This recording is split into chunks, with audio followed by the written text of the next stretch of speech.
Baiklah, selanjutnya kita akan dengarkan lagu Indonesia Raya dan Mas WI yang akan diputarkan oleh Mbak Nurul. Kepada Mbak Nurul kami persilahkan.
Bersatu padu bergerak maju di bawah naunganmu, berjuang nilai kalimat Ilahi, membangun negeri, limpahkan rahmat dan hidayahmu, curahkan taufik dan barokahmu, Indonesia karuniamu. Islam agamaku, Muhammad nabiku, bertekad Al-Quran kitabku, pedoman hayatku. Wanita Islam, wanita Islam, wanita Islam, baktiku, Pancasila dasar negara, falsafah bangsa kita. Wanita Islam berjuang maju, tingkatkan perananmu, berjuang menuju keridhaan Ilahi wal maghfirati. Marilah maju, amalkan ilmu, mendidik putra, harapan bangsa, menuju akhlak dan mulia. Indonesia tanah pusaka, aman sejahtera. Al-Quran membawa bahagia dunia akhiratnya. Wanita Islam, wanita Islam, wanita Islam, baktiku, badatun thayyibatun haramun kufur, cita harapan kita.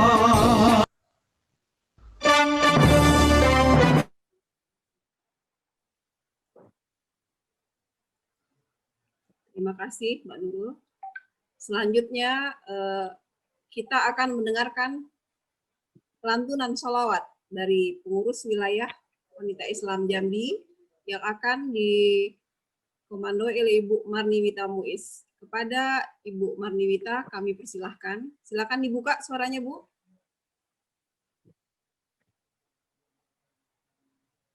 Masih di mute, Bu.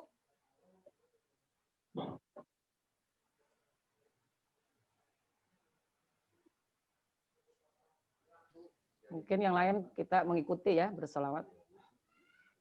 Ibu, suaranya dibuka dulu, masih di mute, Bu. Bu Marniwita.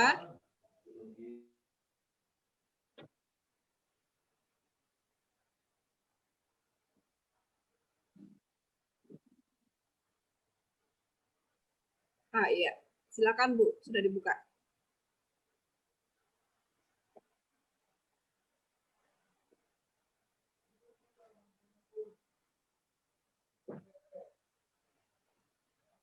Enggak masuk suaranya ya?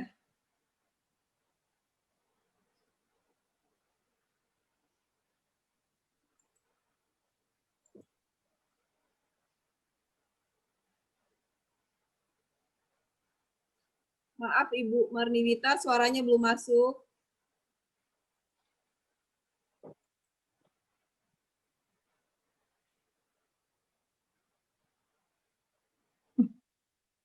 Belum masuk.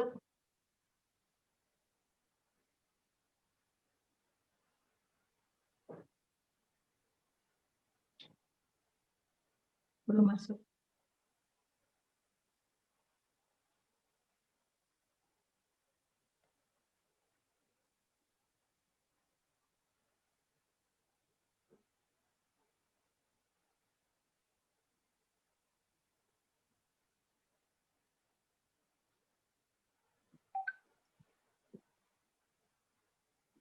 Maaf Ibu Marniwita, suaranya nggak masuk Ibu.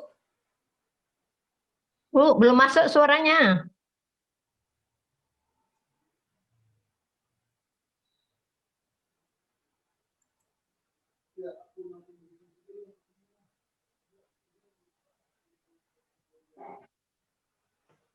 Belum di-mute ya?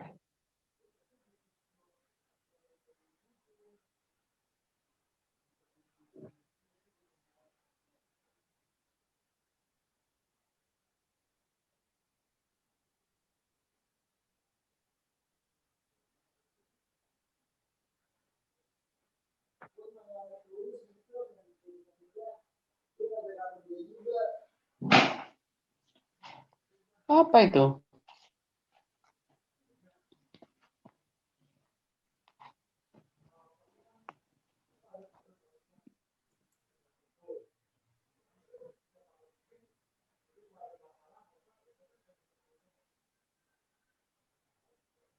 Belum masuk suaranya.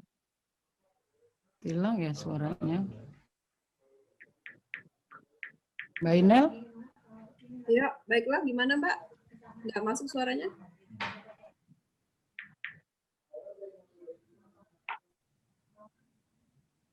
Maaf Ibu, mungkin kita skip dulu ya. Mudah-mudahan nanti di Suaranya nggak masuk ya? nggak masuk suaranya, mungkin nanti di setel lagi. Nanti setelah itu boleh dilanjut. Iya, nanti kita lanjut. Mohon maaf, ada kendala teknis. Baiklah, selanjutnya kita minta kepada Ibu Ketua Umum PP Wanita Islam, Ibu Hajah Marfuah Mustafa, MPD, untuk memberikan sekilas sambutan dalam acara kajian politik kita pada kali ini. Kepada Ibu Marfuah, kami persilahkan.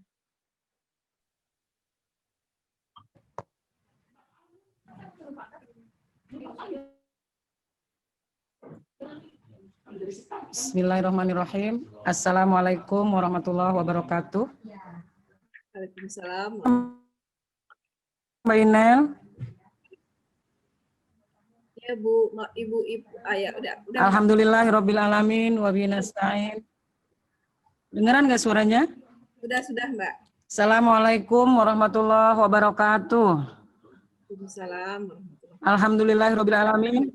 Waladzi arsala rasulahu bil huda wa dinil haq liyudhhirahu 'alad dini kulli wa kafa billahi syahida. Rabbis wa yassir li amri wahlul 'uqdatam min lisani yafqahu qawli.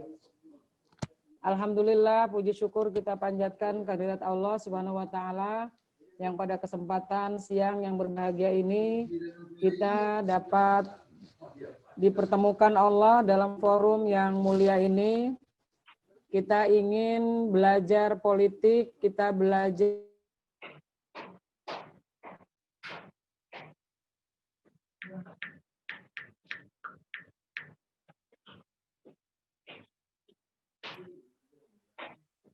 Putus, Mbak.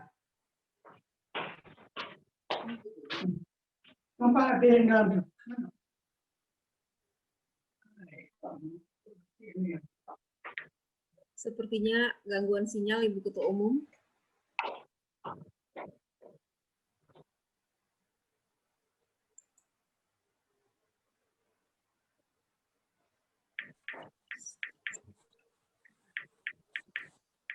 Mohon maaf, kita tunggu sebentar ya. Kayaknya kepental.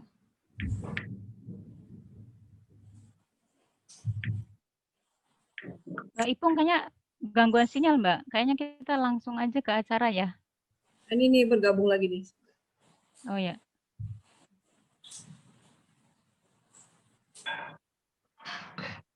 Ini kita berjuang di belantara sinyal yang sedang. Assalamualaikum. Maaf terputus ya. Ya Mbak, lanjut Ini ya. lagi hujan. Ya, ini ganti pakai HP. Alhamdulillah pada kesempatan siang ini dimulai turun hujan lebat, mati lampu juga.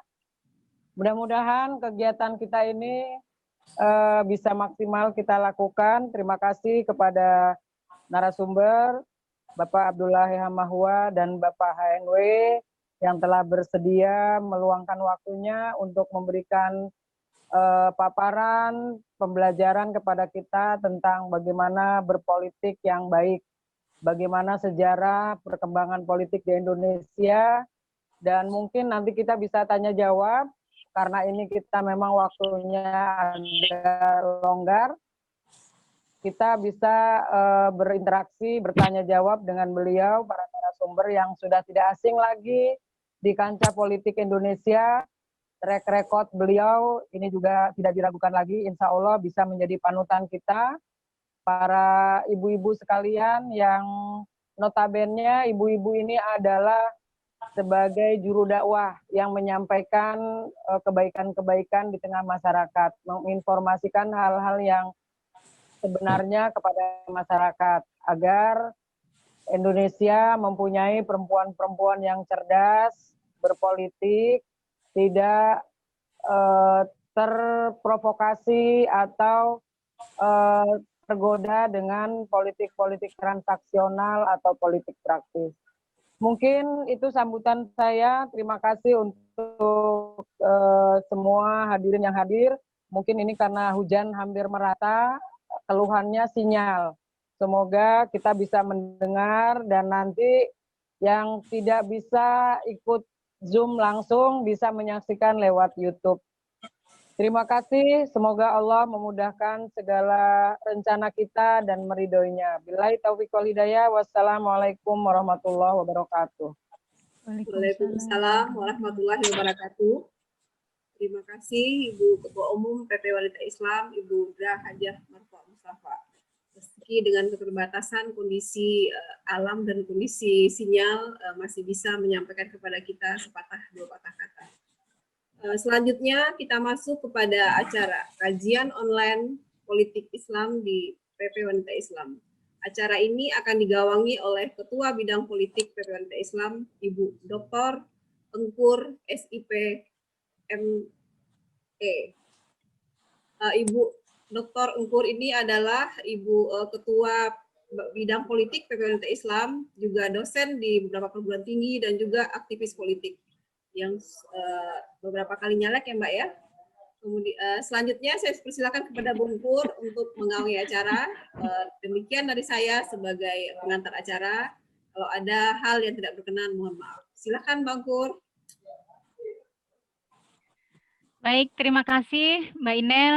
Assalamualaikum warahmatullahi wabarakatuh.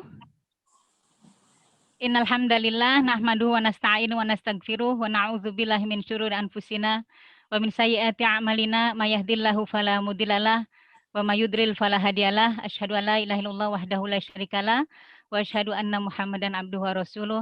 Allahumma shalli wa sallim wa barik ala sayyidina Muhammadin wa ala alihi wa ashabihi ajma'in wa man tabi'ahu bi ihsani ila yaumiddin, amma ba'du. Yang sama-sama kita hormati dan muliakan dua narasumber kita, Ustadz Dr. Haji Muhammad Hidayat Nur Wahid MA dan Ustadz Dr. Haji Abdullah Hemahahwa SHMM, yang sama-sama kita hormati Ibu Ketua Umum Wanita Islam, Ibu Dr. Anda Hajah Marfuah Mustafa MPD, beserta jajarannya. Mohon maaf tidak saya sebutkan satu persatu, tidak mengurangi rasa hormat dan takzim saya. Dan juga para peserta seminar yang dirahmati Allah Subhanahu wa taala. Alhamdulillah pada kesempatan yang berbahagia ini penuh barokah ya. Kami dari bidang hukum dan politik dapat menyelenggarakan satu seri kajian politik. Ini udah lama kita inginkan ya. Alhamdulillah, dan Masya Allah, Alhamdulillah juga Ustadz Hidayat, kemudian Ustadz Abdullah bisa membersamai kita semua.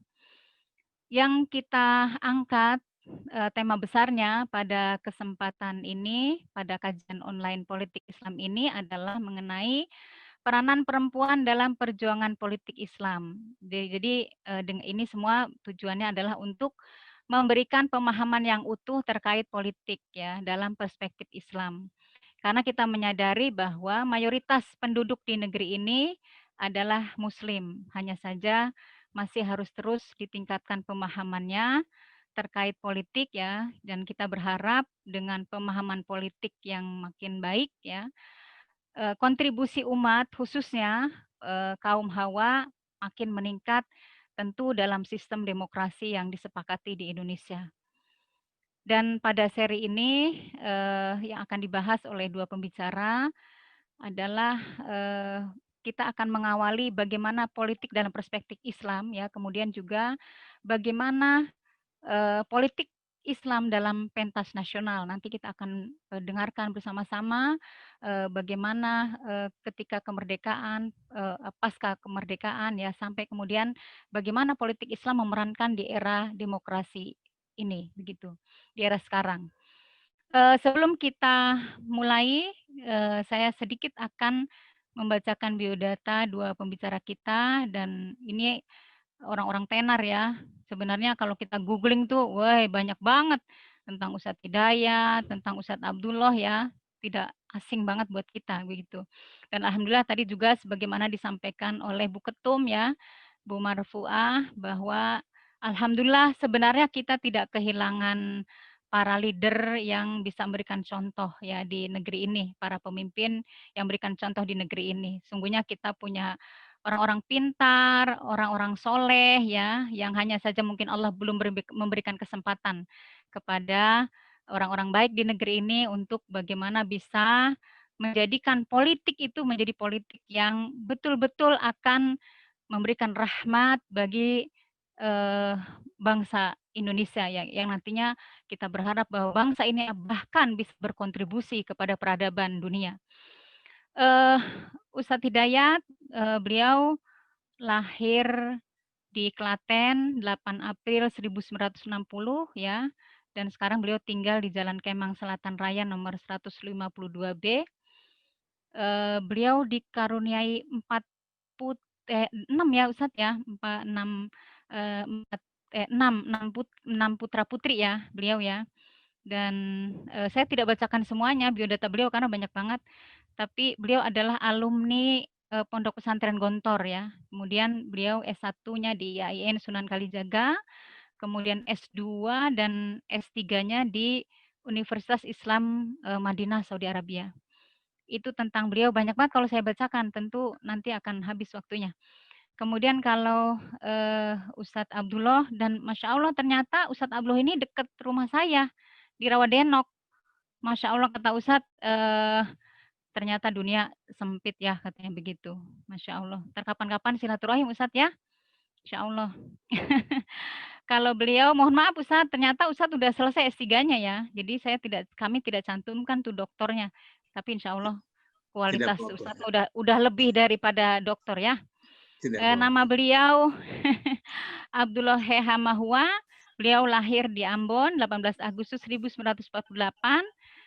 Beliau di Rawadenok, alamat rumahnya Rawadenok Depok. Kemudian pendidikan S1 dan S2 di Universitas Krishna Dwi Payana Jakarta, dan S3 beliau di UNJ ya. Kemudian pekerjaan beliau Wakil Ketua Komisi Pemeriksaan Kekayaan Penyelenggara Negara ya, KPKPN 2001 sampai 2004, kemudian Penasihat KPK 2005 sampai 2013, dan ketika beliau jadi penasihat KPK sangat ini ya, naik daun ya. Kemudian Direktur Pasca Sarjana SIE Lubuk Linggau 2014 sampai 2019, Ketua SIE Lubuk Linggau 2016 sampai 2019, dan sekarang beliau dosen di Pasca Sarjana Universitas Bina Insan Lubuk Linggau. Dan Ustadz Hidayat juga dosen juga ya Ustadz ya. Beliau Ustadz, politisi, kemudian juga pejabat publik ya, sama Ustadz Abdullah juga. Baik, kita tidak berlama-lama ya. Kita akan mendengarkan paparan dari pertama akan saya beri kesempatan kepada Ustadz Hidayat terlebih dahulu ya, kemudian nanti disambung oleh Ustadz Abdullah. Beliau nanti akan menyampaikan Ustadz Hidayat bagaimana politik dalam perspektif Islam ya. Mudah-mudahan waktunya cukup karena hanya 30 menit. Nanti bagaimana pengertian politik secara bahasa, secara istilah, kemudian nanti bagaimana politik dan kekuasaan dalam Al-Qur'an, politik dalam Sirah Nabawiyah, dan bagaimana sejarah politik pasca wafatnya Rasulullah SAW. Dipersilakan kepada Ustadz Hidayat.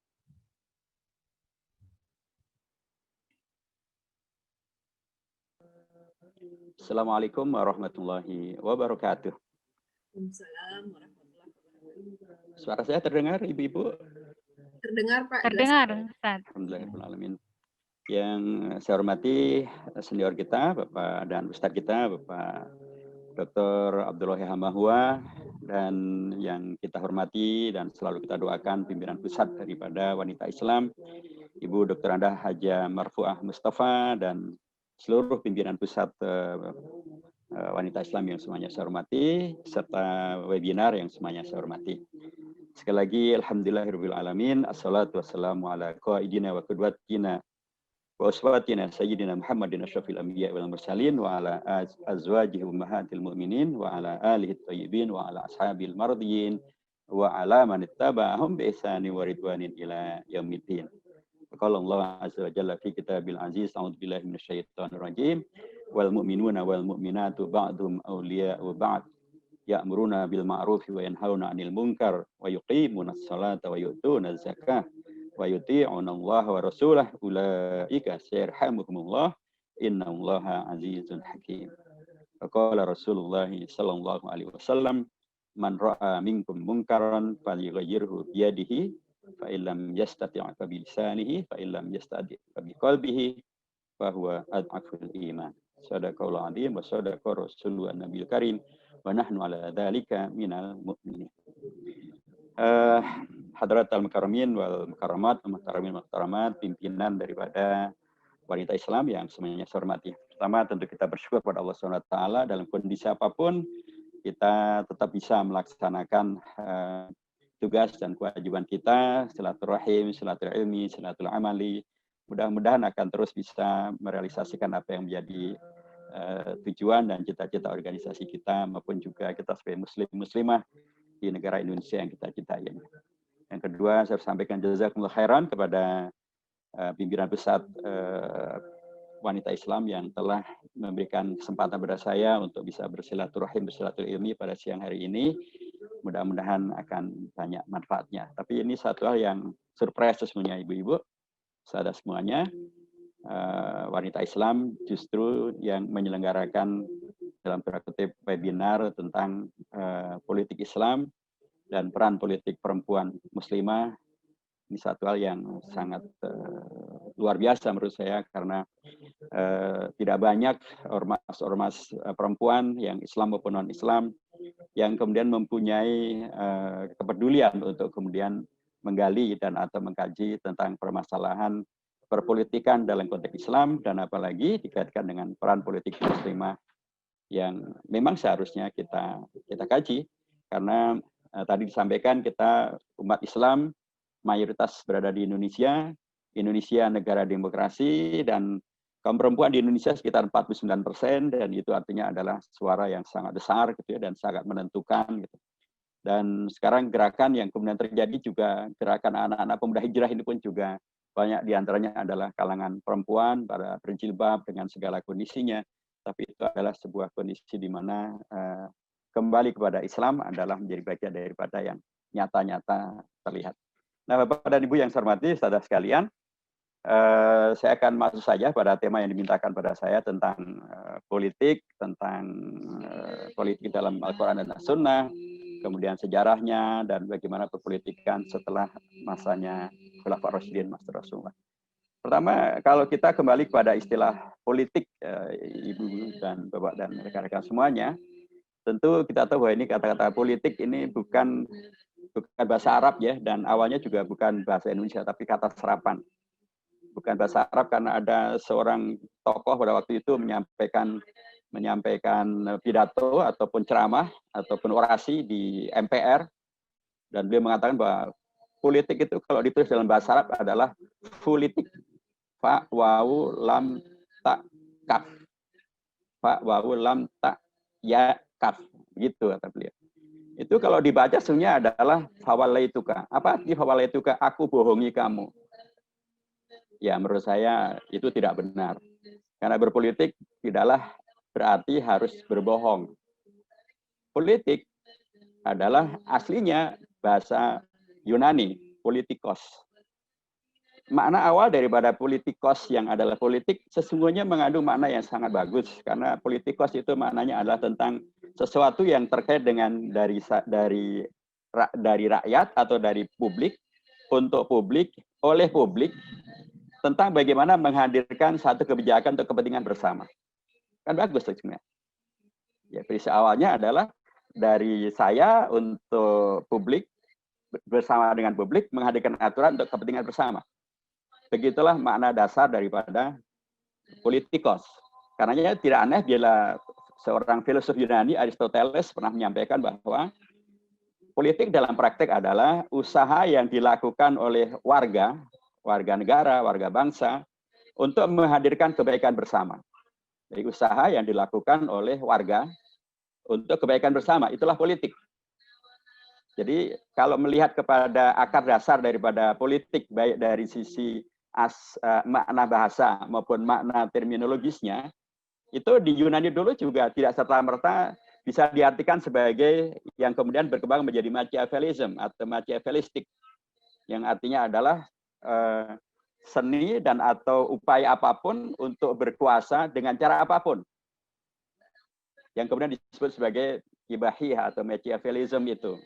Nah, itu tentu adalah satu penyimpangan yang kemudian sering menghadirkan sebuah adagium bahwa agama dan politik jangan dicampurkan karena agama itu suci, politik itu kotor, nanti agamanya akan menjadi kotor, sehingga muncullah istilah Islam politik dalam konotasi yang negatif.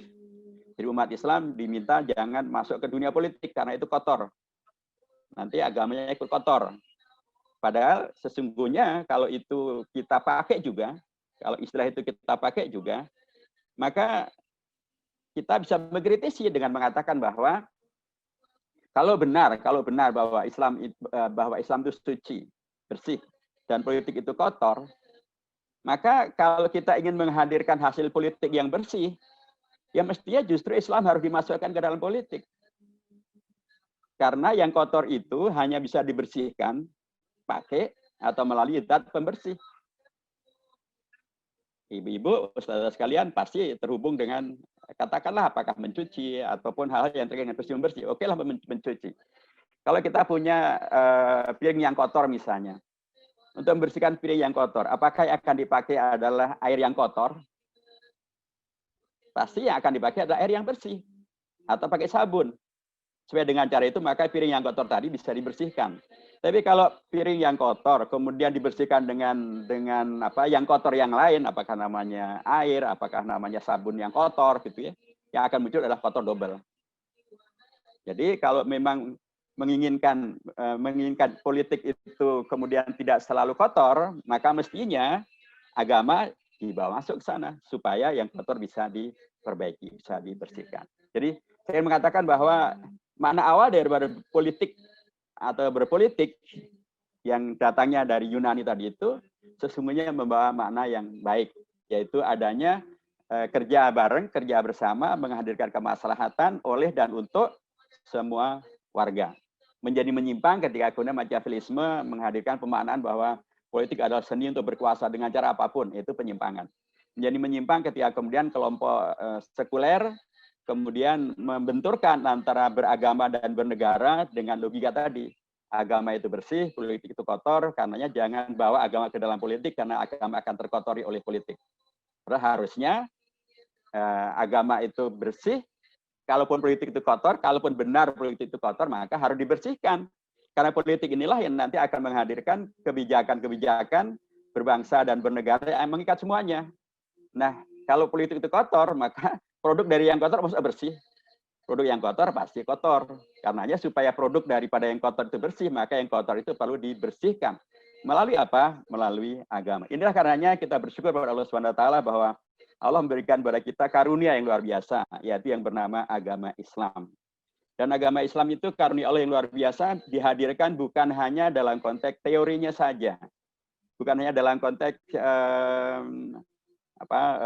cita-citanya saja, tapi dalam konteks praksis, dalam konteks yang konkret, dalam konteks gimana kemudian bisa menghadirkan keteladanan. Karenanya hari-hari ini di mana umat banyak memperingati Maulid Nabi besar Muhammad SAW, ayat yang pasti dihafal adalah laqad kana lakum fi rasulillahi uswatun hasanah liman kana yarjullaha wal yawmal akhir wa dzakarallaha katsiran. Tetapi seringkali umat juga memotong ayat ini hanya di ayat yang ke-21 saja, sehingga uswah hasanahnya Rasulullah hanya dalam konteks akhlak saja. Karena hanya dibaca di ayat ke-21. Padahal harusnya ayat ini dibaca karena dia ada satu kesatuan, dibaca dari ayat yang ke-9 hingga ayat yang ke-27. Karena disitulah dari ayat 9 sampai ayat 20 Allah menghadirkan bagaimana Rasulullah menghadapi konspirasi. Konspirasi dari kalangan Yahudi, dari dalam kota Madinah, para munafik dalam kota Madinah, yang mengajak kelompok-kelompok musyrikin dari Ghatafan dan juga dari musyrikin Mekah untuk mereka menyerang ke Madinah, menghabisi dan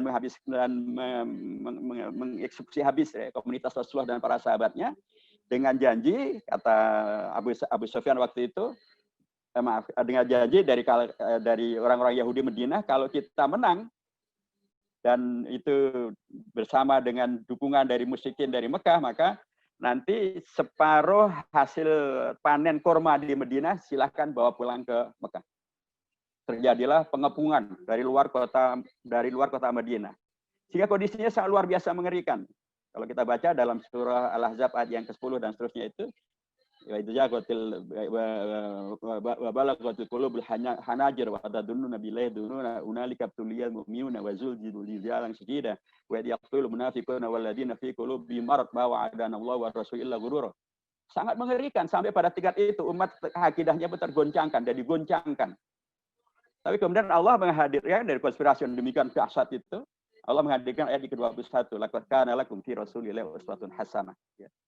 Ketika Allah kemudian menghadirkan Rasulullah sebagai uswah hasanah dalam keistiqomahannya dan keberaniannya, dalam konsistensinya dan dalam kepercayaan dirinya yang luar biasa karena keislaman yang luar biasa itu, maka hidayah itu langsung masuk kepada para sahabat dan hadirlah ayat ke-22 hingga ayat yang ke-27 menghadirkan kondisi yang balik, yang tadinya penuh dengan ketakutan, penuh dengan kekhawatiran, penuh dengan bahkan meragukan kebenaran Islam, menjadi penuh dengan keyakinan terhadap kebenaran Islam dan akan menghadirkan kemenangan. Itu di ayat yang ke-27. Jadi saya ingin mengatakan bahwa karunia Allah ini sangat luar biasa bagi umat Islam, dan khususnya bagi umat manusia. Karena mereka diberikan keteladanan yang luar biasa bagaimana berpolitik yang baik dan benar. Hasilnya baik dan benar, manfaatnya baik dan benar, menghadirkan rahmatan lil alamin. Dan itulah karenanya tidak aneh bila seorang Michael Hart, seorang peneliti dari Amerika itu, beliau meneliti selama 28 tahun melakukan penelitian terhadap tokoh-tokoh yang paling berpengaruh sepanjang sejarah umat manusia.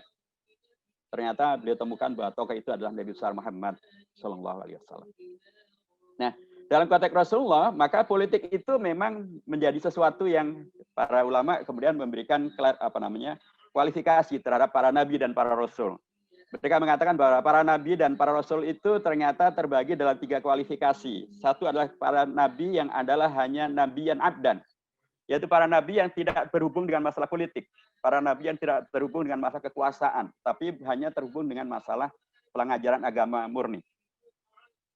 Itu seperti Nabi Nuh, Nabi Idris, Nabi Soleh begitu ya. Tapi ada juga nabian yang malikan, nabi yang dikenal dalam konteks kenabiannya sebagai seorang malik, seorang penguasa politik. Contohnya adalah Nabi Daud. Ketika Allah menegaskan, ya Dawudu inna ja'alnaka khalifatan fil ard fahkum bainan nasi bil haq. Atau seperti Nabi Sulaiman. Ketika bahkan doanya pun juga sangat luar biasa. Rabbi habli mulkan la yambaghi li ahadin min ba'di. Atau seperti Nabi Yusuf. Ij'alni ala khazainil ard inni hafidun alim. Ini adalah nabi yang dikenal kenabiannya dalam konteks kekuasaan. Tapi Nabi Muhammad SAW adalah menggabungkan antara nabiyan abdan dan nabiyan malikan. Nabiyan abdan ketika beliau berada dalam fase Makkiyah sebelum hijrah ke Madinah, maka posisi beliau adalah nabiyan abdan. Beliau menyeru kepada Islam, menyeru kepada akidah, menyeru kepada ibadah, menyeru kepada dakwah, mendakwahkan Islam, gitu. Luar biasa. Selama pada periode Mekah. Beliau belum menyentuh dan atau tidak terkait dengan kekuasaan dalam konteks politik yang kita pahami. Baru setelah kemudian beliau hijrah ke Madinah, maka di awal hijrah beliau ke Madinah, beliau sudah dibimbing oleh Allah untuk menjadi nabiyan abdan, tapi juga nabiyan malikan. Apa itu buktinya? Pertama, surah pertama yang Allah wahyukan kepada Nabi Muhammad SAW pada periode Madaniyah adalah surah Al-Baqarah. Dalam surah Al-Baqarah itu maka 20 ayat pertamanya adalah memberikan penjelasan tentang bagaimana tipologi daripada masyarakat yang ada di Madinah, yaitu masyarakat mutakun, masyarakat kafirun, dan kelompok munafikun. Itu informasi dan atau ajaran yang sangat diperlukan bagi para pemimpin. Kalau bukan pemimpin nggak perlu mengetahui tentang tipologi masyarakat. Tapi karena Allah menyiapkan Rasulullah menjadi nabiyan malikan, maka diterangkanlah bagaimana kondisi masyarakat di Madinah itu. Dan itu akan kemudian menjadi semakin terlihat ketika beliau berada di Madinah, dan kemudian beliau melakukan apa yang pertama disebut sebagai langkah politik yang luar biasa, yaitu melakukan mu'akhah. Mu'akhah itu adalah persaudaraan. Mempersaudarakan antara orang muhajirin dengan muhajirin, ansor dengan ansor, baru nanti muhajirin dan ansor. Menjadi sebuah kekuatan yang kemudian beliau konkretkan di sesuatu yang memungkinkan orang Yahudi mau duduk bernegosiasi dengan Rasulullah SAW. Padahal selama ini berbilang abad mereka menguasai kota Yathrib dan selalu menjadikan orang-orang Arab, Aus maupun Khazraj sebagai dalam tanda kutip jajahan mereka. Pasar mereka jajah, teknologi mereka jajah, sumber mereka jajah, ekonomi mereka jajah, informasi mereka kuasai. Nah, ketika Rasulullah hijrah ke Madinah, pertama kali yang beliau lakukan adalah tadi, beliau kokohkan dalam tanda kutip modal sosial politik dan modal komunitas yang beliau miliki, dikuatkan dalam konteks ukhuwah. Jadilah masyarakat yang berukhuwah. Masyarakat berukhuwah ini kemudian ketika beliau bertemu dengan kekuatan real di Madinah, yaitu orang-orang Yahudi, beliau kemudian bisa menghadirkan kekuatan yang membuat orang-orang Yahudi mau duduk, mau melakukan negosiasi, mau kompromi, menyepakati yang disebut dengan Wathiqatul Madinah, piagam Madinah. Ini kemenangan yang luar biasa. Ya, jadi Rasulullah menghadirkan diri sebagai nabiyan malikan.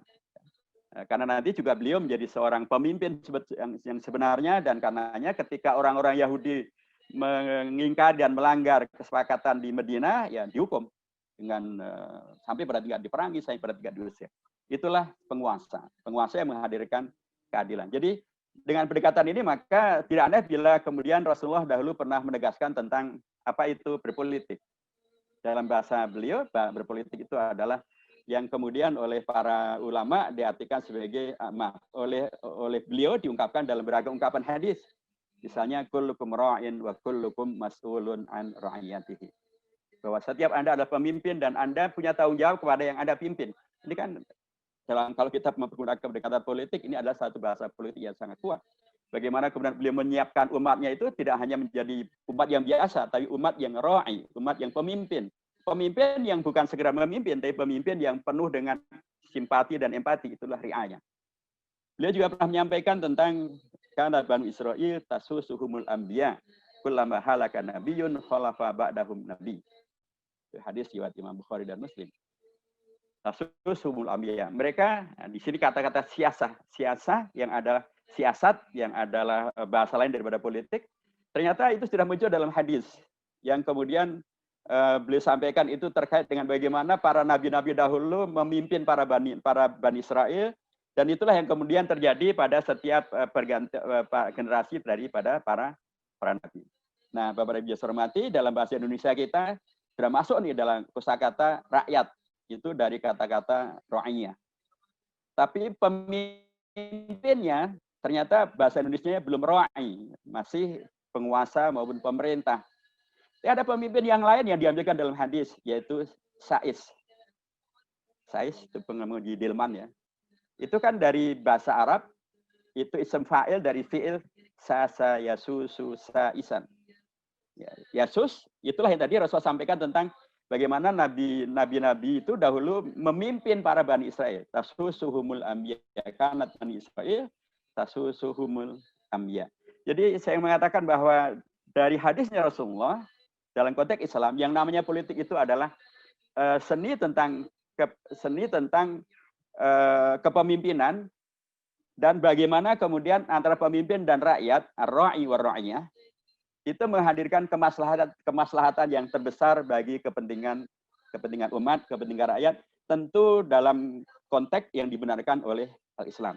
Karena Imam Nawawi pernah menyampaikan bahwa yang namanya siasah adalah qiyam al-ummah ala syai'i bima yuslihuhu atau bima yasluhuhu. Apa yang dilakukan oleh umat untuk menghadirkan hal yang membawa maslahat bagi dirinya, itulah berpolitik.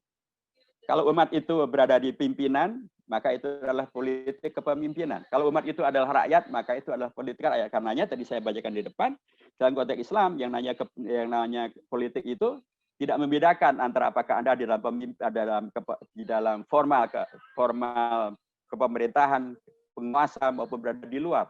Apakah Anda di ormas atau ada di orpol. Sesungguhnya kita semuanya sedang melakukan peran tadi, man ra'a minkum mungkaron, atau peran amar ma'ruf nahi munkar, atau peran al-muwalat antara laki-laki dan perempuan, al-mu'minun wal mu'minat ba'dhum awliya'u ba'd. Dalam bentuk yang lain, Bapak Ibu yang saya hormati, para ulama dalam kitab-kitab siasah syar'iyah memberikan definisi yang lain tentang masalah berpolitik. Imam Al-Mawardi misalnya dalam Al-Ahkam As-Sultaniyah menyampaikan bahwa yang dimaksudkan dengan berpolitik itu adalah sesungguhnya adalah melanjutkan apa yang dilakukan oleh para rasul. Karenanya beliau menyampaikan bahwa yang namanya berpolitik itu adalah sejenis daripada imamah, yaitu wirasah nabawiyah lisirasatid din wa siyasatid dunya bihi. Yang namanya berpolitik itu adalah upaya, kegiatan, gerakan, amal dalam rangka untuk melanjutkan warisan para nabi, untuk menjaga eksistensi agama, dan agar urusan dunia itu bisa diatur atau bisa terlaksana sesuai dengan ajaran dan nilai-nilai agama. Nah, bila demikian definisinya Bapak Ibu yang saya hormati, maka lagi-lagi berpolitik dalam konteks Islam adalah mempunyai niat yang baik, cara yang baik, tujuan yang baik, dilakukan oleh semua orang, ya, laki-laki maupun perempuan, dilakukan oleh semua orang, baik itu yang berada di organisasi politik maupun non-politik, dilakukan oleh semua orang, baik itu yang berada di pemerintahan maupun yang berada di luar pemerintahan. Karena siapapun mereka, pastilah mereka ingin menghadirkan sesuatu yang bermaslahat, sesuatu yang menghadirkan manfaat, menjauhkan dari yang madarat, menjauhkan dari segala yang tidak ada gunanya, dan apalagi menghadirkan bahaya.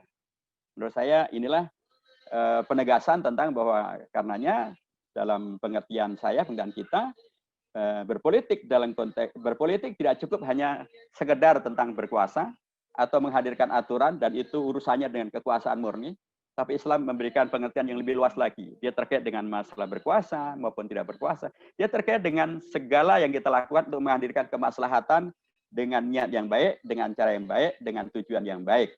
Nah, itu berarti adalah sesuatu yang terkait dengan semua-semuanya. Dan itulah al-Islam itu sendiri. Karenanya tidak aneh bila kita akan dapatkan, tadi saya sampaikan di depan, bagaimana ketika Rasulullah Kalau kembali kepada Quran dan hadis, maka kita akan dapatkan bahwa dalam konteks Al-Quran, seringkali berpolitik itu dikaitkan, kalaupun dikaitkan dengan kekuasaan, maka dia terkait dengan dua terminologi besar, yaitu sebagai khalifah, seperti dalam surat Shaf ayat yang ke-26 tadi, maupun juga ya Dawudu inna ja'alnaka khalifatan fil ard fahkum bin nasi bil haq wala tattabi'il hawa.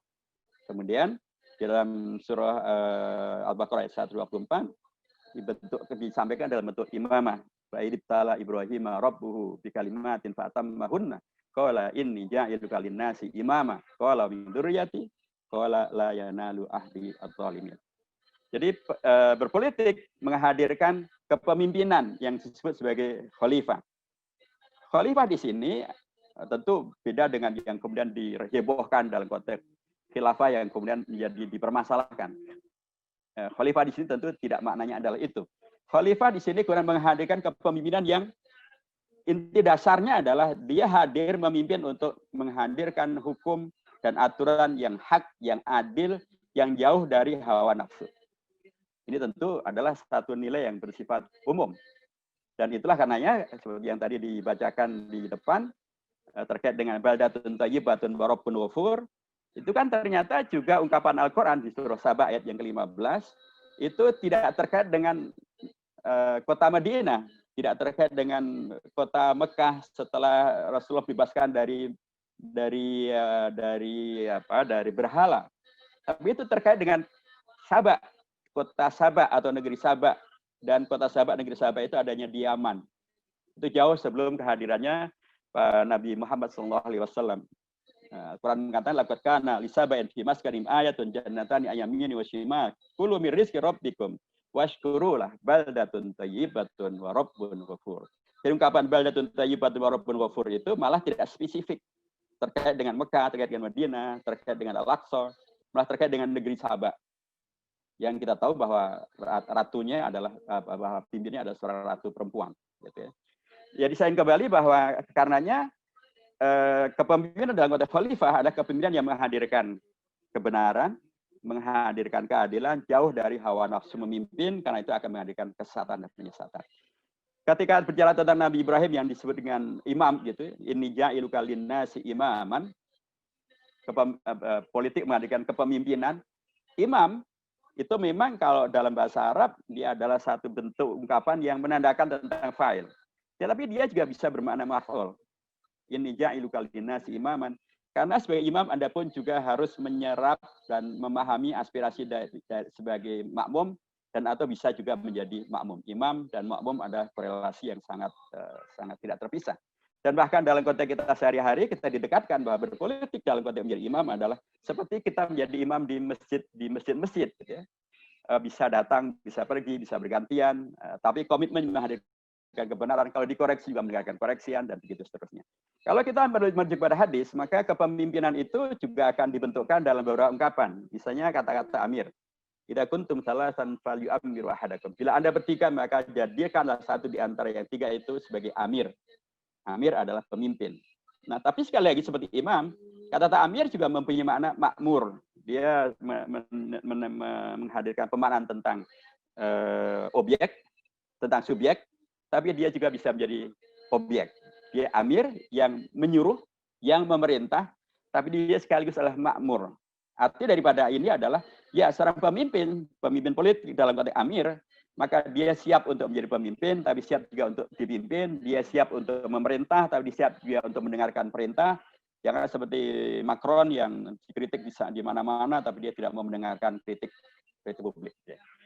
Ungkapan lain dari hadis adalah tentang kepemimpinan ini adalah menjadi tadi kullukum ra'in wa kullukum mas'ulun an ra'iyatihi. Pemimpin dalam konteks ra'i adalah kepemimpinan yang menghadirkan riayah.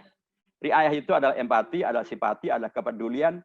Pemimpin dalam konteks berpolitik, dalam konteks Islam, dia adalah menghadirkan kepedulian, menghadirkan keberpihakan, menghadirkan tadi yang dikatakan sebagai riayah. Dan yang ketiga adalah wilayah. Wilayah, Rasulullah pernah menyampaikan, Allahumma man walla amra ummati syai'an farafaqqa bihim farfuq bihim wa man waliya an amri ummati syai'an fasaqqa bihim fasquq alaihim. Rasulullah menyampaikan, ya Allah, bila ada seorang pemimpin menjadi wali, menjadi pemimpin dari umatku, dan kemudian dia berlaku yang baik, berlaku lembut, lemah lembut, maka berlaku lembutlah kepada dirinya, berlaku baiklah kepada dirinya. Tapi kalau ada seorang pemimpin yang memimpin umatku, tapi dia berlaku jahat, maka berikanlah hukuman yang sekeras-kerasnya terhadap dia. Jadi pemimpin juga adalah seorang wali. Karena di Indonesia ada ungkapan wali songo. Wali songo itu juga sesungguhnya mempunyai dua makna. Sekaligus dia adalah wali. Wali dalam arti adalah seorang yang punya ilmu agama yang unggul dan karenanya dia berdakwah dengan sukses. Dan sekaligus dia adalah seorang wali. Wali artinya adalah seorang yang penguasa di daerah itu. Karena disebut sebagai sunan. Sunan itu sesungguhnya adalah kependekan dari ungkapan susuhunan. Susuhunan itu artinya adalah seorang wali, seorang penguasa. Jadi para wali songo itu dulu sesungguhnya ternyata bukan sekedar juru dakwah, tapi mereka adalah pemimpin politik. Mereka menguasai dan memimpin di daerah masing-masing, menjadi sunan, menjadi susuhunan, menjadi wali, menjadi penguasa. Dan jadilah kemudian Islam menjadi tersebar ke seluruh Indonesia.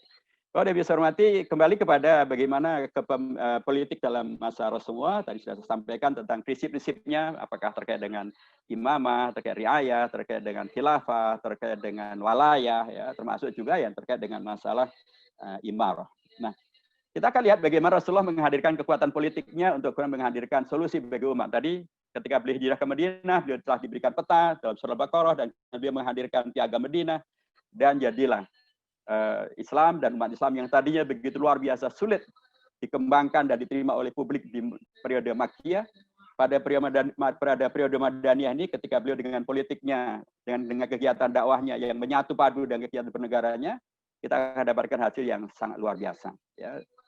Pada perang Badar, itu perang pertama pada era pasca hijrah, itu pasukan umat Islam baru 313. Tapi 1 tahun kemudian pada perang Uhud, pasukan umat Islam sudah naik 3 kali lipat, sudah menjadi 1.000 pasukan. 8 tahun berikutnya pada peristiwa Fathu Makkah, pasukan umat Islam sudah 10.000, sudah 10 kali lipat. 2 tahun berikutnya pada tahun 10 Hijriah ketika Rasulullah berhaji wada, yang bersama dengan Rasul hadir di Haji Wada, jumlahnya sudah lebih dari 100.000 jamaah. Subhanallah. Itulah kondisi ketika Rasulullah masih menjadi nabi saja, Islam berkembangnya sangat sulit. Tapi ketika beliau menjadi nabiyan abdan, nah kemudian beliau menjadi nabiyan malikan, pindah ke Mekah dan kemudian menghadirkan kekuasaan politik yang luar biasa, maka Islam berkembang dengan demikian sangat luar biasa. Memang lagi-lagi, kalau kita kembali kepada peristiwa Mu'akhah, berarti berpolitik itu juga sangat mementingkan menghadirkan konsolidasi, berukhuwah, menghadirkan semangat bahwa kita semuanya perlu mengkonsolidir diri karena kita semuanya adalah saudara.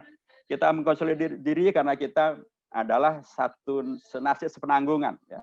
Dan kemudian diperjuangkan untuk kemudian bisa mengalahkan hegemoni yang luar biasa dari kalangan Yahudi.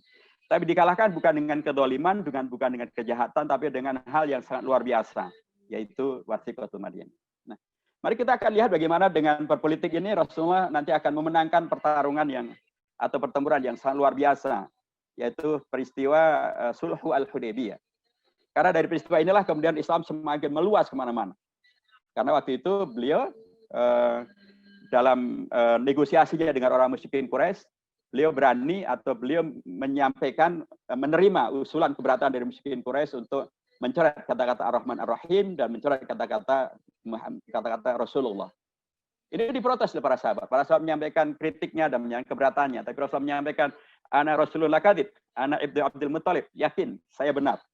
Dan insya Allah akan menghadirkan hasil yang benar. Dan ternyata memang Rasulullah memang seperti itulah kondisinya. Beliau memenangkan itu dan nanti hikmah dari peristiwa ini semuanya, Islam semakin menyebar ke kabilah-kabilah dan itulah akan terbukti dengan begitu banyaknya yang bersama dengan Rasulullah pada peristiwa Haji Wada.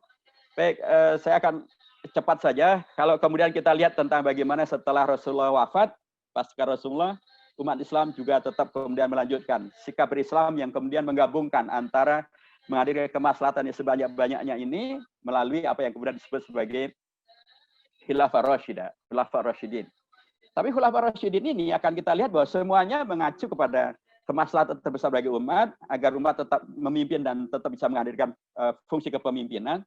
Tapi akan kita lihat memang caranya beragam-ragam. Ya, Khalifah Abu Bakar As-Siddiq dibayat jadi khalifah, dengan cara yang berbeda dengan cara Khalifah Abu Bakar As-Siddiq menjadi khalifah. Berbeda dengan cara Khalifah Utsman ibn Affan dibaiat menjadi khalifah. Berbeda dengan cara Utsman ibn Affan, Ali bin Abi Thalib radhiyallahu anhu dibaiat menjadi khalifah. Semuanya berbeda. Dan kalau nanti apalagi kalau kita lanjut lagi ke zaman Khilafah Umayyah, semakin berbeda lagi. Ada keragaman-keragaman yang boleh diartikan bahwa memang begitulah istihad yang bisa terjadi pada masanya untuk kemudian melanjutkan kepemimpinan pada masa Rasulullah, melanjutkan perpolitik pada masa Rasulullah untuk menghadirkan kemaslahatan bagi umat, menjauhkan umat daripada madarat. Khalifah Abu Bakar As-Siddiq dipilih dalam baiat yang sangat terbatas, baru kemudian nanti baiat yang lebih luas. Umar bin Khattab dipilih justru karena penunjukan daripada Khalifah Abu Bakar As-Siddiq. Kemudian Utsman bin Affan terpilih melalui panitia kecil yang disiapkan oleh Umar bin Khattab sebelum wafat, seperti KPU zaman sekarang, dan kemudian dilakukan oleh semacam survei oleh Abdurrahman ibn Auf. Kemudian jadilah Utsman bin Affan sebagai khalifah. Ali bin Abi Thalib jadi khalifah karena baiat dari kelompok pendukung beliau, dan kemudian beliau menjadi khalifah. Berbeda-beda. Tapi semuanya ada khulafa rasyidin. Semuanya adalah rujukan kita semuanya. Kalau saya boleh simpulkan bahwa para khulafa rasyidin itu memberikan kepada kita tentang fakta bahwa melanjutkan fungsi kepemimpinan dalam Islam, kekhilafahan maupun juga khulafa rasyidin ini memang caranya beragam-ragam, tapi tujuannya sama, tujuannya satu, menghadirkan kemaslahatan bagi umat, menjauhkan umat dari madarat, apa yang kemudian disebut dalam kaidah tasarruf ra'i 'ala ra'iyati manutun bil maslah. Inilah yang barangkali menjadi maslahatnya.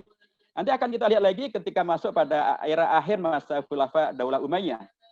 Itu kekuatan umat Islam sudah terbagi ke dalam 3 khilafah. Ada khilafah Umayyah di Damaskus, ada khilafah Abbasiyah di Baghdad, dan ada khilafah Umayyah di Andalusia. Awalnya demikian ada 3. Baru kemudian khilafah Umayyah di Andalusia terhabisi. Kemudian ada 2, khilafah Abbasiyah dan di Baghdad, dan khilafah Umayyah di Andalusia. Jadi sudah menghadirkan 2. Dan itu di situ ada para ulama semua, ada kibar ulama a'immatus salaf, ulama-ulama pada era tabi'in dan tabi'in ada di sana semuanya. Dan semuanya menerima realita tentang adanya khilafah Abbasiyah di Baghdad dan adanya khilafah Umayyah di Andalusia. Apalagi nanti berikutnya akan semakin banyak lagi, dan di sana ada semua para ulama yang ada di sana semuanya. Kita akan lihat bahwa Beliau hormati dalam perjalanannya memang politik dalam konteks Islam memang tidak berkembang sebagaimana berkembangnya fikih dalam konteks di luar politik. Kalau kita baca tentang fikih dalam bidang ibadah, dalam bidang muamalah, masya Allah itu bisa berjilid-jilid, berbelas jilid dan seterusnya. Tapi kajian-kajian tentang masalah politik Islam, siasah syar'iyah, itu sangat-sangat sedikit dan sangat terbatas dengan jumlah halaman juga tidak besar. Ada bukunya Imam Al-Mawardi, Al-Ahkam As-Sultaniyah, ada bukunya Al-Juwaini, Ghiyasul Umam fi Qiyasid Dulam, ada bukunya Imam Ibnu Taimiyah, As-Siyasah Asy-Syar'iyyah, ada bukunya Imam Ibnu Qayyim, kelanjutan daripada atau murid daripada Imam Ibnu Taimiyah, At-Turuq Al-Hukmiyah fi As-Siyasah Asy-Syar'iyyah.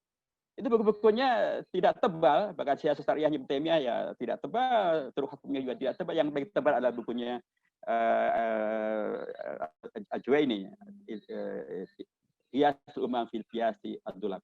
Hanya itulah sepanjang sejarah umat Islam ini, kitab-kitab tentang syariah itu hanya 4-5 buku saja. Itu pun jumlahnya tidak besar. Itu menandakan bahwa ada 2 kemungkinan. Kemungkinan pertama bahwa memang umat sudah menerima sistem berpolitik yang ada pada waktu itu, sehingga mereka tidak perlu mengembangkannya lagi, karena tantangannya adalah bukan tentang masalah berpolitik, tapi tantangannya adalah tentang bagaimana meningkatkan kualitas ibadah, kualitas muamalah, bagaimana tentang mungkin demikian.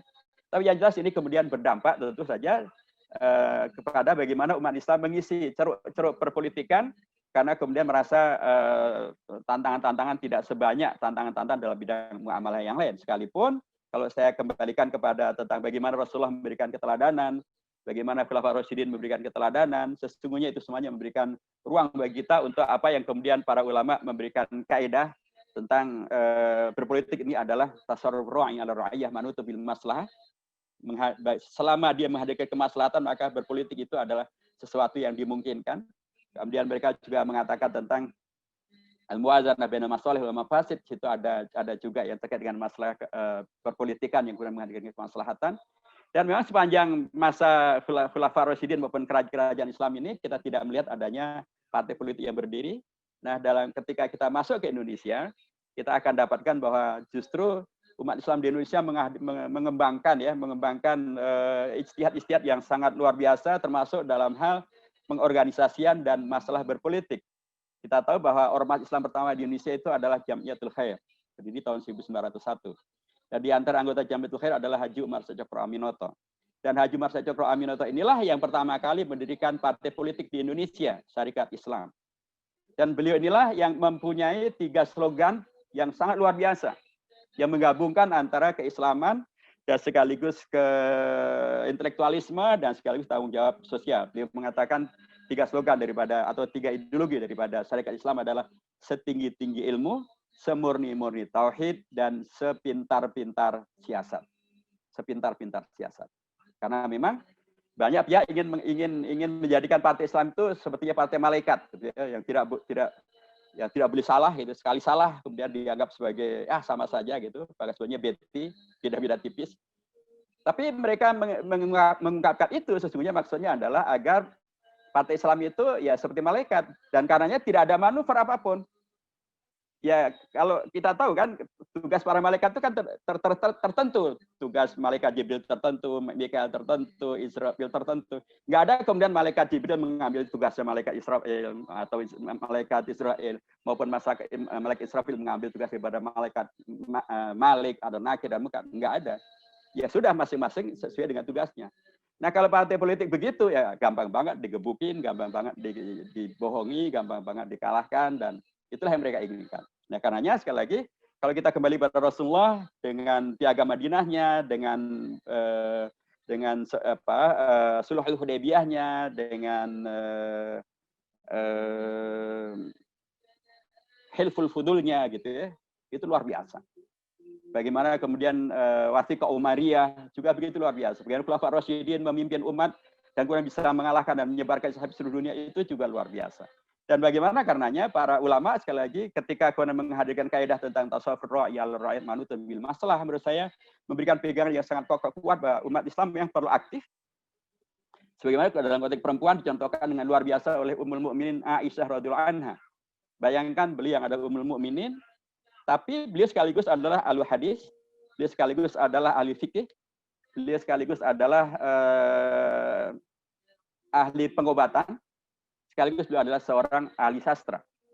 Tapi ketika umat waktu itu terjadi dalam kondisi yang menyedihkan karena akan adanya perang atau konflik antara Muawiyah dan Ali bin Abi Thalib, beliau rela keluar berangkat dari Madinah menuju ke Kufah. Kita tahu betapa jauhnya jarak itu. Sekarang pun pakai pesawat tidak kurang dari 2 atau 3 jam. Jauh sekali. Tapi beliau berangkat dengan menaiki unta bersama dengan para pengawalnya untuk mendamaikan umat. Begitulah, begitu luar biasanya. Kemudian Islam memberikan kepada kita arahan tentang berpolitik, beraktivitas dalam dunia politik, menghadirkan hasil dan maslahat yang kalau kemudian kita lari ke Indonesia dari Haji Umar Cokro Aminoto dengan Syarikat Islamnya itu, nanti kita akan lihat bagaimana kemudian tahun 26 ketika terjadi perkumpulan Kongres Wanita Islam pertama, di sana perempuan Islam sudah terlibat, Aisyah sudah terlibat. Kemudian ketika terjadi Kongres Pemuda yang kedua tahun 28 di Jakarta, Jong Islamiten Bond sudah terlibat. Ketika membahas tentang dasar negara di BPUPK, tokoh-tokoh umat Islam terlibat. Ketika membuat piagam Jakarta, tokoh-tokoh umat Islam ada 4 terlibat. Ketika menyelamatkan Pancasila pada tanggal 17-18 Agustus, 4 tokoh umat Islam terlibat. Ketika menyelamatkan Indonesia dari pemberontakan PKI tahun 48 maupun 65, umat Islam terlibat. Ketika menyelamatkan NKRI, umat Islam terlibat, karena yang menyelamatkan NKRI itu kan tokoh partai Islam Masyumi, Muhammad Nasir pada tanggal 3 April tahun 50. Dan ketika kemudian menyelamatkan lagi-lagi Indonesia dari pemberontakan pada tahun 65, Ansor maupun juga Koka Muhammadiyah terlibat untuk kemudian menyelamatkan Indonesia. Dan ketika reformasi, lagi-lagi tokoh-tokoh umat Islam juga terlibat. termasuk untuk kemudian mengamandemen Undang-Undang Dasar, memasukkan iman, takwa, akhlak yang mulia di dalam Undang-Undang Dasar. Dulu yang saya hormati, dalam Undang-Undang Dasar nggak ada kata iman dan takwa.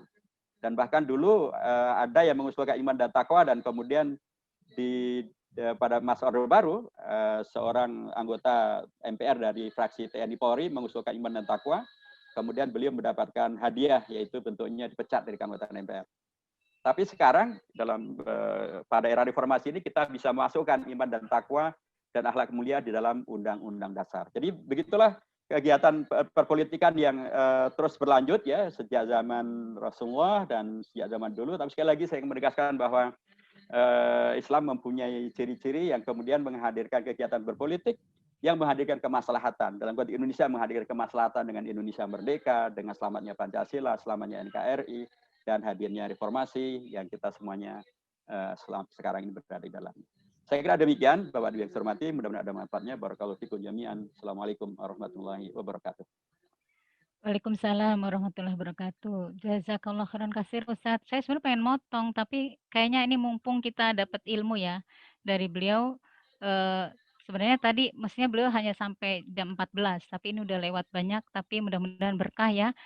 Karena sayang kalau kita potong kesempatan langka ini, kita menimba ilmu dari para guru, dan sekarang kita berikan kesempatan kepada Ustadz Abdullah. Dipersilakan Ustadz. Terima kasih. Assalamualaikum warahmatullahi wabarakatuh. Waalaikumsalam. Assalamualaikum warahmatullahi wabarakatuh. Ustadz Hidayat Wahid dan para webinar. Jam saya tepat 14.30. Di rumah saya dekat masjid. Jadi kalau azan saya akan keluar. Asar itu sebelum jam 3. Jadi saya akan sampai begitu azan saya berhenti. Tadi kita sudah dengar panjang lebar dari Ustadz Hidayat Wahid bagaimana Islam pada zaman Rasulullah sehingga kemudian lahirlah apa yang disebut dengan khilafah Islam dan kemudian khulafah Rasyidin dan seterusnya. Oleh karena itu maka soal tarif politik kita bisa lihat misalnya apa yang disebut oleh orang Indonesia Miriam Budiarjo, politik adalah sesuatu yang berhubungan dengan negara yang mana berfungsi untuk membantu mengambil keputusan dalam negara. Sedangkan Max Weber mengatakan politik adalah sarana perjuangan guna melaksanakan politik yang bertujuan untuk memengaruhi pendistribusian kekuasaan baik antar negara maupun di dalam suatu negara. Ibnu Taimiyah mengatakan siasat syariah adalah pengaturan kemaslahatan manusia berdasarkan syara. Ibnu Qayyim mengatakan la syasa illa ma wafaqa asy-syara. Tidak ada syasa kecuali yang sesuai dengan syara. Nah, dari situ kemudian saya ingin masuk tentang peranan Islam di Indonesia, khususnya kerajaan Islam. Snokronya mengatakan bahwa Islam masuk di Indonesia itu dari Gujarat. Ternyata data-data yang ada mengatakan bahwa Islam masuk pada masa khilafah, pada masa Khalifah Utsman, yaitu pada abad ke-7 Masehi. Langsung ke Aceh, di Pasai dan Perlang. Sehingga dengan demikian maka Islam pada awal sekali. Pada pemerintahan Sultan Iskandar Muda, Aceh mencapai puncak kejayaan. Indikatornya kerajaan Aceh berhasil menaklukkan Pahang, Malaysia, sedemikian rupa sehingga kemudian meskipun Belanda masuk ke Indonesia melalui POC tahun 1602, tapi Aceh baru bisa ditaklukkan pada tahun 1114. Perlawanan serius dilakukan kerajaan-kerajaan ini noise Islam. dari mana ya? Noise dari ini, aduh, sangat mengganggu. Nggak tahu dari mana itu. Ya. Nggak tahu dari mana itu. Ya. Perlawanan serius dilakukan kerajaan-kerajaan Islam terhadap penjajah Portugis, Belanda, Inggris, dan Jepang. Kesultanan Ternate misalnya mengungsi Portugis sampai mereka mengungsi ke timur-timur. Pahlawan Hasanuddin di Makassar melawan POC. Perlawanan rakyat Banjarmasin terhadap Belanda di bawah pimpinan Antasari. Banten dan Mataram Islam melawan POC di Batavia. Kemudian kita lihat di Sumatera Utara, di Sumatera, Pulau Sumatera, ada ulama Teku Umar, Teku Yudhitiro, Panglima Polem, Cut Nyadin, Imam Bonjol, Gunawan, Sri Susuhunan, Abdurrahman.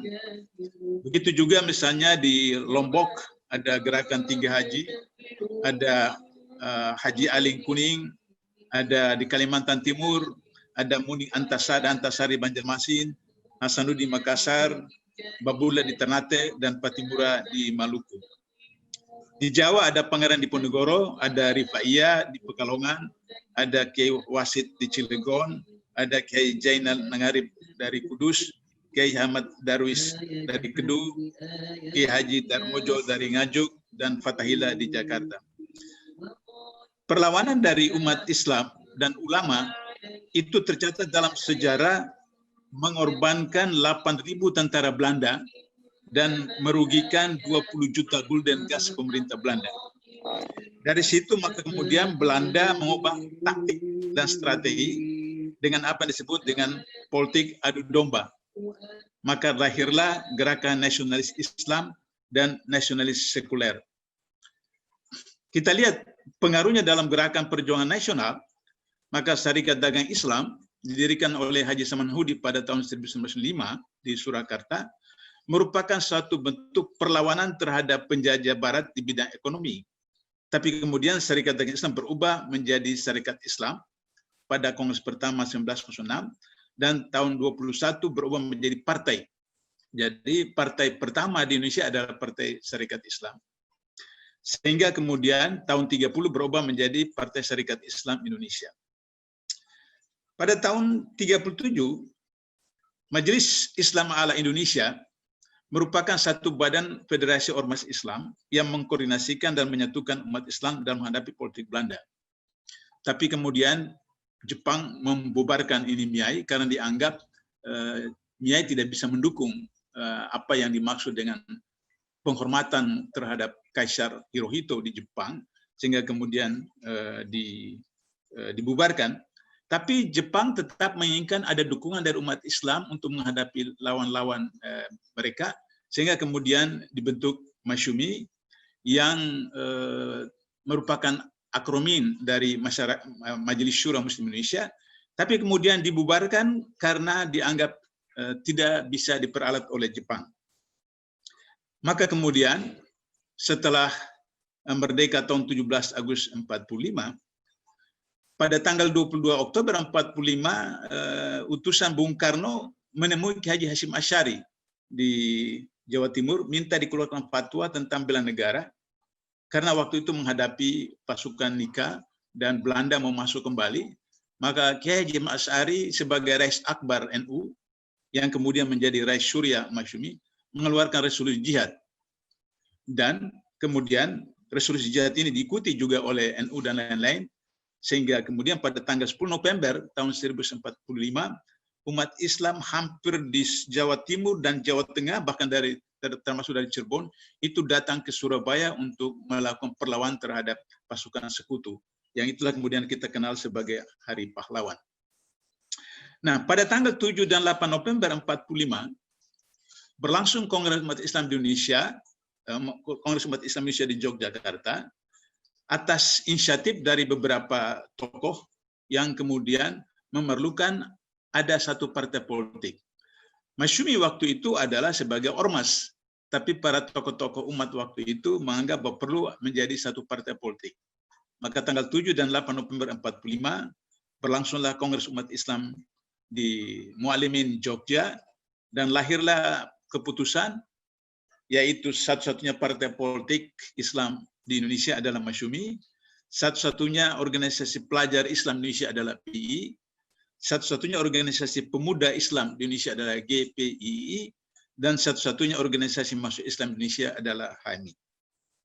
Nah, Partai Politik Islam Indonesia Masyumi pada 45, 7, 8 November bukan akronim. Masyumi itu bukan akronim. Masyumi yang diinisiatif oleh Jepang itu adalah akronim, yaitu Majelis Syura Muslim Indonesia, sehingga kita dalam musyawarah itu diperdebatkan apakah pakai nama Masyumi yang rintis oleh Jepang atau yang lain, tapi kemudian disepakati bahwa tetap saja menggunakan nama Masyumi karena sudah populer, tapi bukan akronim, sehingga nama lengkapnya pada Kongres Umat Islam pertama di Jogja itu adalah Partai Politik Islam Indonesia Masyumi, bukan akronim. Dipimpin oleh Kiai Haji Hashim Asy'ari sebagai Ketua Majelis Syuro, Kiai Bagus Hadikusumo dari Muhammadiyah sebagai Ketua Muda 1, Kiai Haji Wahid Hasim, anak dari Kiai Haji Hashim Asy'ari sebagai Ketua Muda 2, dan Kasman Singinomejo, orang muda waktu itu, sebagai Ketua Muda 3, dan beberapa anggota Majelis Syuro. Sedangkan eksekutifnya itu dipimpin oleh Sukiman Wirosonjoyo, kemudian juga Abi Kusno dari Syarikat Islam, Wali Al-Fatah dari NU, Harsono Cokroaminoto dari Syarikat Islam, dan yang lain-lain. Kita lihat bahwa ternyata setelah kemudian sudah terbentuk Masyumi, dan dalam Undang-Undang 45 ASI tidak ada partai politik, tapi kemudian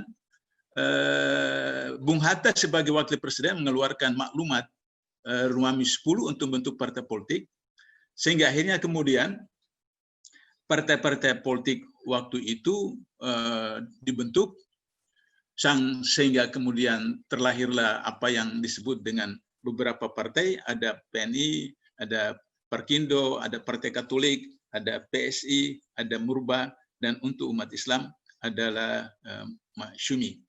Tetapi ada perbedaan ketika Masyumi diberi kekuasaan waktu itu, sehingga perbedaan pendapat tentang siapa yang layak menjadi Menteri Agama, maka kemudian terjadilah perpecahan di dalam Masyumi, keluar NU, keluar Syarikat Islam, keluar Perti, sehingga kemudian terjadilah apa yang kita saksikan nanti pada pemilu 1955. Tapi saya mau sebutkan tentang peranan umat Islam selain fatwa jihad dari Kiai Haji Hashim Asy'ari, tapi juga pada tahun 48 Soekarno datang ke Aceh, pidato di depan masyarakat Aceh mengatakan bahwa beliau menginginkan membeli pesawat terbang untuk melanjutkan perjuangan persukaan negeri. Maka waktu itu rakyat Aceh mengumpulkan sumbangan mulai dari hasil pertanian, ternak, dan perhiasan yang totalnya setara $120.000 Singapura dan 20 kg emas. Kemudian digunakan untuk membeli 2 pesawat jenis Dakota. Jadi ini sumbangan umat Islam terhadap negara ini. Pertama tadi fatwa jihad dari Kiai Haji Asy'ari, sehingga 10 November itu menjadi Hari Pahlawan, tapi juga masyarakat Aceh mengumpulkan uang, dan pesawat yang pertama dipunyai oleh pemerintah Indonesia itu uang daripada masyarakat Aceh, 2 buah pesawat terbang.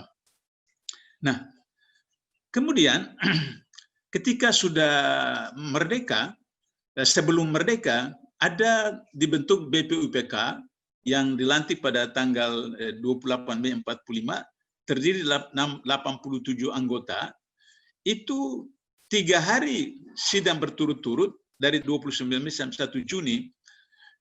Yang terdata itu hanya 3 orang yang dipublikasikan pidatonya, yaitu Soekarno, Yamin, dan Supomo. Sedangkan pidato Ki Bagus Hadikusumo itu tidak dipublikasikan sampai sekarang. Karena itu maka kita bisa lihat, kalau kita buka dokumen-dokumen yang ada, pada tanggal 29 Mei, Muhammad Yamin mengembukan 5 asas. Pertama, pri kebangsaan, kedua, pri kemanusiaan, ketiga, pri ketuhanan, keempat, pri kerakyatan, dan kelima, kesejahteraan rakyat. 31 Mei 45, 5 asas disampaikan oleh Supomo. Pertama, persatuan, kedua, kekeluargaan, ketiga, keseimbangan lahir dan batin, musyawarah, dan keadilan rakyat. 31 Mei, Ki Bagus Hadikusumo mengusulkan tentang Islam sebagai dasar negara. Yang ini yang muskil, pidatonya ini tidak dipublikasikan. Saya pikir kalau wanita Islam mau berprestasi, membuat sejarah, datang ke Perpustakaan Nasional, buka itu dokumen-dokumen tentang pidato Ki Bagus Hadikusumo, dan bisa diterbitkan. Kemudian terakhir 1 Juni 45, Soekarno sebagai pembidato terakhir menyampaikan 5 asas, yaitu kebangsaan Indonesia, internasionalisme atau pri kemanusiaan, mufakat atau meritokrasi, kesejahteraan sosial, dan ketuhanan. Jadi konsep Soekarno ketuhanan itu sila kelima. Tapi kemudian dia peras menjadi trisila, sosio-nasionalisme, sosio-demokrati, dan sosio-ketuhanan, yang pengakuan dia terinspirasi dari Sun Yat-sen, tokoh Cina yang pindah ke Taiwan. Dan kemudian diperas lagi menjadi ekasila, yaitu gotong royong. Nah, inilah kemudian kita lihat tentang bagaimana proses di dalam tanggal 31 Mei sampai 1 Juni pada BPUPK. Kemudian dibentuk Panitia 9 yang terdiri dari Soekarno, Hatta, Subarjo, Yamin, Abi Kusno, Kar Muzakir, Agus Salim, Wahid Hashim, dan Meramis, terumuskanlah Piagam Jakarta. Nah, Piagam Jakarta itu disahkan pada sidang BUPK yang kedua pleno pada tanggal 14 Juli, di mana disebutkan di sana bahwa Undang-Undang Dasar 45 Pasal 6 Ayat 1, Presiden dan Wakil Presiden adalah orang Islam. Dan kemudian Piagam Jakarta sebagai dasar negara. Tapi ketika sudah merdeka 17 Agustus dan 18 Agustus, Laksamana Maida menghubungi Bung Hatta mengatakan bahwa orang Nasrani Indonesia Timur akan keluar dari Indonesia jika 7 kata dalam Piagam Jakarta tidak dicoret. Nah, ternyata kemudian hasil penelitian menunjukkan bahwa itu bukan orang dari Indonesia Timur, dan itu bukan juga Laksamana Maida, tapi seorang mahasiswa UI yang kemudian menyamar sehingga kemudian diakui seakan-akan bahwa itu utusan daripada Laksamana Maida.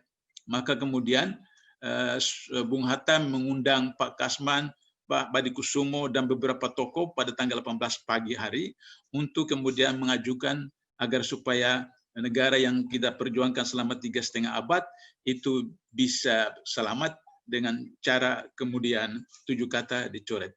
Sehingga akhirnya maka perubahan pasal 6 ayat 1 tentang calon presiden wakil presiden beragama Islam itu diubah menjadi penduduk Indonesia asli, dan pasal 29 ayat 1 itu berubah menjadi ketuhanan dengan kewajiban menjalankan syariat Islam bagi pemeluknya menjadi ketuhanan yang Maha Esa.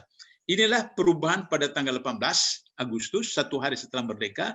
Maka kemudian setelah itu rapat pleno, dan kemudian tanggal 18 itu mengesahkan Undang-Undang 45, memilih Soekarno sebagai presiden dan Muhammad Hatta sebagai presiden, kemudian membentuk Komite Nasional. Yang jadi persoalannya adalah bahwa setelah terjadi kompresi meja bundar di Den Haag, Belanda, tanggal 23 Agustus sampai 2 November 1949, melahirkan negara-negara yang disebut dengan RIS, yang itu ada lebih daripada 19 negara bagian, termasuk negara Republik Indonesia, yang kemudian itu ditolak oleh Masyumi, khususnya Pak Nasir, dan Pak Nasir menolak menjadi menteri karena menganggap bahwa itu bertentangan dengan aspirasi rakyat. Maka kemudian Bung Hatta meminta kepada Pak Nasir dengan Sri Sultan Hamengkubuwono IX untuk melakukan lobby dengan partai-partai menyelesaikan pertikaian yang ada di antara daerah-daerah Indonesia. Maka kemudian Pak Nasir mengunjungi seluruh negara-negara bagian, mengajak mereka kembali ke negara kesatuan. Di DPR RIS, Pak Nasir melobi pimpinan-pimpinan praksi seperti Kasimo dari Partai Katolik, Simbol dari Parkindo, dan menyimpulkan negara-negara bagian itu mau menyatu kembali dalam negara kesatuan Indonesia. Maka pada tanggal 3 April 50, Pak Nasir mengajukan hasil lobi beliau ke DPR RIS dengan usul MOS integral yang disetujui oleh parlemen, di mana semua negara bagian membubarkan diri dan menyatu dalam NKRI. Berdasarkan prestasi itulah, Pak Nasir ditunjuk oleh Presiden sebagai Perdana Menteri pertama NKRI. Program pertama yang dilakukan oleh Pak Nasir adalah menyiapkan rencana undang-undang pemerintahan daerah, termasuk rencana undang-undang daerah khusus Aceh dan Yogyakarta. Disebabkan ketidakcocokan antara Pak Nasir dengan Soekarno mengenai keanggotaan Indonesia di PBB, saya perlu semukakan latar belakangnya bahwa keputusan pemerintah dengan MPR, dengan parlemen adalah bahwa kalau mau menyatakan keluar dari PBB itu harus kesepakatan pemerintah dengan parlemen. Tapi Bung Karno dalam pidato Isra Miraj itu langsung menyatakan statement untuk Indonesia keluar dari PBB. Karena itu maka Pak Nasir mencoret kata-kata itu dalam pidato Bung Karno sehingga kemudian terjadi hubungan yang tidak baik kurang serasi antara Bung Karno dengan Pak Nasir, maka kemudian PKI dan PNI menggunakan momen itu untuk kemudian melakukan semacam boikot terhadap rapat-rapat parlemen, sidang-sidang parlemen, sehingga RUU pemerintahan daerah yang disiapkan oleh Pak Nasir itu tidak selesai-selesai. Maka karena cintanya Pak Nasir kepada NKRI, maka beliau memilih jalan mengundurkan diri dari Perdana Menteri agar supaya RUU pemerintahan daerah bisa disahkan sehingga masyarakat Aceh tidak keluar dari Indonesia. Dari situ saya lihat bahwa prestasi umat Islam, andil umat Islam dalam pentas politik Indonesia, pertama umat Islamlah melalui kerajaan-kerajaan Islam yang mengusir penjajah dari Indonesia. Yang kedua bahwa semangat jihad melalui fatwa jihad dari Kiai Haji Hashim Asy'ari, maka kemudian Indonesia bisa diselamatkan dari serbuan sekutu sehingga apa yang kita kenal dengan 10 November. Yang ketiga bahwa pesawat pertama dan kedua yang punya oleh bangsa Indonesia adalah sumbangan dari masyarakat Aceh. Yang keempat adalah bahwa ketika Indonesia menjadi negara serikat di mana ada 19 negara bagian termasuk negara Republik Indonesia, maka kemudian Pak Nasirlah sebagai ketua praksi Masyumi di DPR RIS itu mengajukan mosi integral sehingga kemudian lahirlah NKRI yang sekarang. Jadi kalau orang bicara NKRI bukan 45 tidak ada NKRI. NKRI ada baru tahun 50. Itu adalah prestasi dari Masyumi yang dipimpin oleh Muhammad Nasir. Kemudian ketika sidang konstituante tahun 57 sampai 59, Pak Kasman menagih janji dari Bung Karno bahwa umat Islam asal terima Pancasila, Undang-Undang Dasar 45, nanti kalau pemilu maka umat Islam bisa mengajukan kembali tuntutan mereka tentang Piagam Jakarta atau dasar negara dan seterusnya. Maka kemudian dalam sidang konstituante itu 4 kali voting. 2 draft, Undang-Undang Dasar 45 dan negara Islam. Sampai voting yang keempat, suara yang mendukung negara Islam, dasar negara Islam adalah 233 suara, dan yang milih Undang-Undang Dasar 45 hanya 133 suara. Artinya bahwa di parlemen waktu itu suara mayoritas mendukung Islam sebagai dasar negara, sedangkan Undang-Undang 45 hanya 133 suara. Tapi karena ketentuan dalam Undang-Undang RIS waktu menetapkan bahwa yang bisa menang adalah harus 2/3 dari suara anggota parlemen yang hadir, maka kemudian deadlock. Nah, karena deadlock, maka kemudian Kasimo bertanya kepada Pak Nasir, apa yang saudara maksudkan dengan Islam dasar negara? Maka kemudian Pak Nasir menjelaskan prinsip-prinsip Islam dasar negara, yaitu demokrasi wa amrum syura bainahum, tentang pendidikan dari ayunan sampai liang lahat, ekonomi itu adalah zakat, kemudian hukum itu adalah berlaku adil hatta pada diri sendiri. Maka setelah Pak Nasir menjelaskan seperti begitu, maka kemudian Kasimo mengatakan bahwa kalau itu adalah negara Islam, saya setuju Islam sebagai dasar negara. Bayangkan Bapak Ibu sekalian, ketua praksi Partai Katolik setuju tentang Islam sebagai dasar negara. Ketika seperti itu, maka kemudian dibentuk komite khusus yang disebut dengan Konvensi Bandung untuk menyusun kembali apa yang disebut dengan Piagam Jakarta. Maka Ruslan Abdul Ghani sebagai Menteri Luar Negeri pemerintah Soekarno waktu itu terbang ke Tokyo menemui Soekarno, karena Soekarno waktu itu ada di Jepang, di Tokyo, karena beliau bertemu dengan istri bungsunya yang di Tokyo, Sari Dewi, meminta agar supaya Soekarno kembali ke Indonesia untuk menerbitkan dekret karena mau kembali ke Piagam Jakarta. Maka Soekarno kembali ke Jakarta tanpa usul periksa. Kemudian karena Pak Nasution waktu itu agak kecil hati karena partai beliau IPKI kalah dalam pemilu, tidak dapat suara sama sekali, maka kemudian Nasution setuju untuk kemudian membubarkan konstituante dan kemudian kembali ke Undang-Undang 45. Tapi di dalam dekret 5 Juli 59 itu disebutkan kembali ke Undang-Undang 45 dengan jiwai Piagam Jakarta. Di dalam sidang MPR parlemen, ketika ditanyakan apa yang dimaksud dengan kalimat kembali ke Undang-Undang 45 dengan jiwai Piagam Jakarta, maka ketua sidang waktu itu mengatakan dengan demikian maka umat Islam dapat melaksanakan ketentuan-ketentuan perundang-undangan sesuai dengan Al-Quran dan As-Sunnah. Problem buat kita adalah bahwa umat Islam tidak sadar, tidak memahami, tidak mengetahui, sehingga kemudian dibiarkan saja Piagam Jakarta itu yang sebenarnya sah hal, sehingga kemudian apa yang terjadi seperti hari ini. Kecuali beberapa undang-undang, misalnya undang-undang perkawinan, kemudian beberapa undang-undang yang lain yang sesuai dengan syariat Islam, tapi 90% itu tidak sesuai dengan ajaran Islam. Nah, sesudah itu maka kemudian Soekarno melalui MPRS yang dikuasai oleh PNI dan PKI melantik Soekarno sebagai presiden seumur hidup dan kemudian menetapkan Nasakom, Nasional Agama Komunis, dan kemudian Masyumi menolak Nasakom, keluar daripada kabinet, dan kemudian mereka tokoh-tokohnya datang ke Sumatera Barat melakukan apa yang disebut dengan tuntutan agar supaya Soekarno kembali ke Undang-Undang 45 dan melakukan tuntutan apa yang disebut dengan otonomisasi daerah. Nah, otonomisasi daerah itu yang sekarang dikenal sebagai apa yang kita kenal setelah reformasi sebagai otonomisasi daerah yang dibentuk dalam undang-undang yang setelah reformasi. Maaf, Mbak Engkor, saya harus akhiri ini karena sudah azan di masjid saya dan karena ini masjid di sebelah rumah jadi saya tidak mungkin tidak hadir. Nanti kalau dialog, nanti kalau saya selesai dari masjid, saya bergabung lagi kalau masih seperti itu. Saya akhiri. Makasih. Bila taufiq hidayah. Assalamualaikum warahmatullahi wabarakatuh. Waalaikumsalam warahmatullahi wabarakatuh. Jazakallah khairan katsira. Ustadz Abdullah, menarik sekali ya apa yang sudah disampaikan oleh dua pembicara kita. Dan Masya Allah ini sesungguhnya terus memantik semangat kita ya. Bagaimana sesungguhnya politik itu adalah sesuatu yang baik ya. Jadi berangkat dari pemaknaan yang baik, ya maka sesungguhnya akan melahirkan sikap yang baik. Sehingga saya membayangkan ya, andai saja para politisi kita itu mereka memiliki pemaknaan yang baik terhadap politik ya. Padahal kita kan mayoritasnya pasti yang ada di anggota dewan yang menjadi pejabat publik itu juga kan mayoritasnya muslim gitu. Kalau mereka memiliki pemaknaan yang baik ya, termasuk kita, maka tentunya ini akan disikapi dengan baik ya. Dan akhirnya semua akan bisa berperan, berkontribusi gitu. Nah, ini akan jauh lebih menarik ketika kita kembangkan melalui diskusi ya. Maka ini karena waktunya sudah sangat mepet, padahal ya Allah sangat bagus banget materinya. Ada dua ini aja ya, penanya yang saya kesempatan untuk bertanya, silahkan sebutkan nama dan asal dari wilayah atau dari pusat.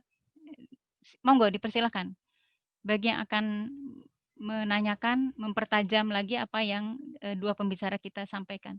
Silahkan ibu-ibu, ada juga bapak ya, ada Pak Ahmad Marjoko, kemudian ada tadi ada 2 atau 3